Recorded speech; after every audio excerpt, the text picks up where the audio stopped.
In a small, forgotten town stood an old hospital, abandoned for decades yet notorious among locals for the mysterious events that happened within its crumbling walls. The townsfolk would often warn curious explorers to stay away, especially from a particular room, Room 303. It was known as the Room of Shadows, a place where light dared not enter. Only those brave or foolish enough would even attempt to venture inside. Years ago, Room 303 was where doctors placed patients who displayed erratic and dangerous behavior. Among them was a young nurse named Lillian, who had fallen deeply ill and had to be admitted to her own hospital. No one expected that Lillian's gentle, caring nature would turn so dark. She began to speak in whispers, to the unseen, and her colleagues reported seeing her blank, haunted eyes fixed on something or someone just out of view.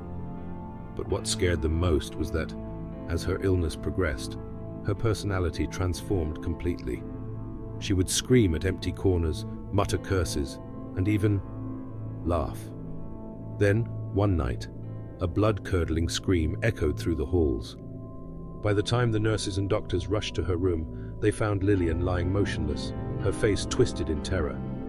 The only witness was the flickering light overhead, and to this day, no one knows exactly what she saw in her final moments. Since that fateful night, Room 303 became infamous for its strange happenings. Nurses complained of sudden chills, distant whispers, and objects moving on their own. One janitor even swore he saw a shadowy figure standing by the window, just watching him with empty, hollow eyes.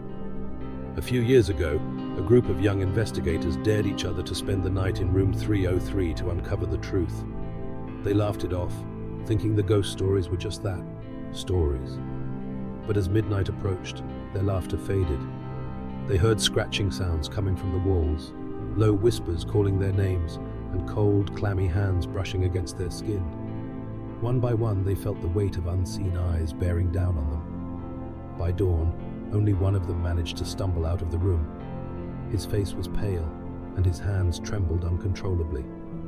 When asked what happened, he could only mutter, "Lillian, she's still there, and she doesn't want anyone to leave." To this day, the abandoned hospital remains sealed off. No one dares to enter Room 303.